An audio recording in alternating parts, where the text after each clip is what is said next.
दोस्तों ये मेरे एडेनियम के प्लांट्स हैं और काफ़ी टाइम से साल एक होने वाला है। मैंने इसकी सॉइल में कोई न्यूट्रिशन ज़्यादा नहीं ऐड की और ज़रूरी भी होता है कि विंटर के बाद जब सीज़न स्टार्ट होने वाला हो, नई ग्रोथ होने वाली है, तो उससे पहले प्लांट को इंस्पेक्ट भी किया जाए और उसको न्यूट्रिशन कुछ ना कुछ खुराक दी जाए। तो ये दो प्लांट बड़े हो रहे थे एक पार्ट में, तो इसको भी सेपरेट करके लगाएंगे, इसको न्यू पार्ट देंगे।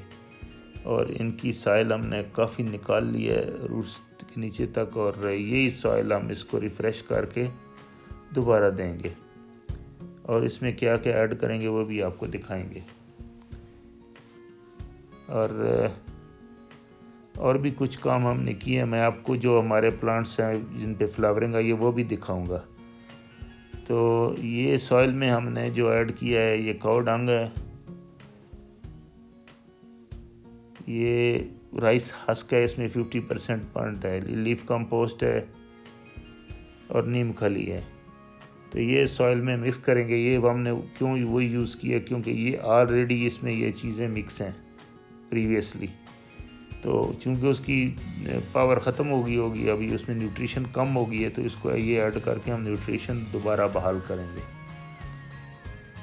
तो अच्छी तरह आपने मिक्स कर लेना है। ये राइस हस्क बड़ी अच्छी ऑक्सीजन अंदर जाने देती है यानी, और वेल ड्रेन सॉइल भी बनाती है और न्यूट्रिशन भी देती है। तो इसमें हमने कुछ माइक्रो न्यूट्रिएंट्स, फंजीसाइड और एप्सम साल्ट ये डाल के हम तैयार कर रहे हैं। और फर्दर इसमें ताकि रूट्स भी अच्छी बने और फंगस भी ना लगे। सबसे बड़ा प्रॉब्लम एडेनियम में फंगस का है, तो उसको बचाने के लिए आपको इस पर फंजीसाइड लाजमी स्प्रे करना पड़ता है और सॉइल में भी मिक्स करना पड़ता है।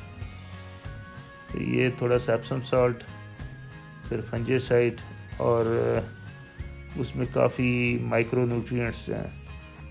क्योंकि ये 2 साल, अढ़ाई साल होने वाले हैं गालबन इसमें। अभी तक ये मैंने सीड से ग्रो किए थे और अभी तक इसमें फ्लावरिंग नहीं हुई। उसकी रीज़न भी ये है कि मुझे फुल सनलाइट इसको नहीं दे पा रहा हूँ, क्योंकि ज़्यादा हमारे यहाँ टेम्परेचर भी एक्सट्रीम होता है गर्मियों में। फिर उठा के थोड़ा पार्शली शेड में रखना पड़ता है, क्योंकि इसके पत्ते बर्न होना शुरू हो जाते हैं। और रेनी सीज़न जाता है तो तब भी हम नहीं रख सकते बाहर। एनी हो, बहरहाल कोशिश है, जब एज पूरी हो जाएगी तो स्टार्ट कर देगा ये फ्लावरिंग। देखेंगे फिर क्या निकलते हैं ये। इसमें फिर ये अच्छी तरह मिक्स करके फिर पार्ट्स में फिल कर देंगे, और जो बाहर निकाला उसके लिए न्यू पार्ट हमने रखा है। मेरे जो पार्ट्स बाहर पड़े हुए थे उनको मैं उठा के अंदर लेके आया था, और उसको एक वीक तकरीबन मैंने देखा है, उनकी अंदर सफाई की है, गोडी की है, और जो मैं मज़ीद दे सकता था खुराक वो दी है। और अभी ये पार्ट्स में हमने सॉइल रेडी कर लिया और वो डालेंगे। और जो नया पार्ट है उसको बिल्कुल न्यू फ्रेश पार्ट दे रहे हैं। और याद रखें, जब आप रीपॉट करते हैं एडेनियम को तो 2-3 दिन उसको फंजीसाइड लगा के रखें। जब वो सेट हो जाए उसके बाद ही रीपॉटिंग करें। तो इसको हाइट थोड़ी सी ऊपर करके लगाना है पहले से। मैंने इसमें रूट्स कट करके या इसका तना बड़ा करने की कोशिश नहीं की है। बस जो है, मैं कहता हूँ एक बार मैं एक फूल देख लूँ उसके बाद ही इसके ऊपर एक्सपेरिमेंट स्टार्ट करूँगा।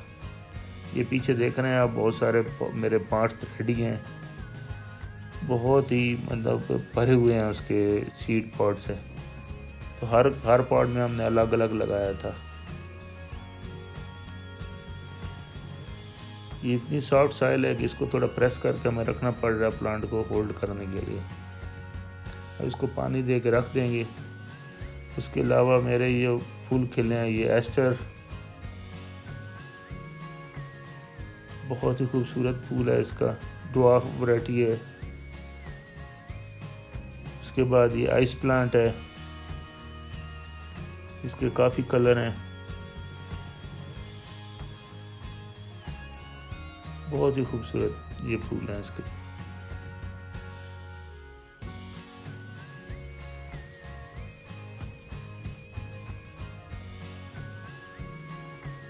चांदे के तो साइज़ भी बहुत बड़ा है। ये देखें क्लस्टर पूरा फूलों का। ये रात को बंद हो जाते हैं और 9-10 बजे जब धूप निकलती है तो तब ये निकलते हैं। उसके बाद ये वर्बीना, इसके भी वाइट, पिंक और रेड और ब्लू इतने कलर निकले हैं। ये टॉल वैरायटी है। उसके बाद इंडियन डालिया के जो पहले मैंने आपको दिखाए थे, अभी एक ये भी निकला है। तो ये आस्ता आस्ता हम बाहर रख रहे हैं क्योंकि मैं आउट ऑफ कंट्री जा रहा हूँ और उसके लिए इनको यहाँ क्या फ़ायदा रख के जब दूसरे न देखें। ये मैंने घर के बाहर रख दी हैं ताकि सब एंजॉय करें और इंशाल्लाह मैसिव फ्लावरिंग होगी। दोस्तों वीडियो को लाइक कर दें और नया दोस्त चैनल को subscribe. Thank you very much.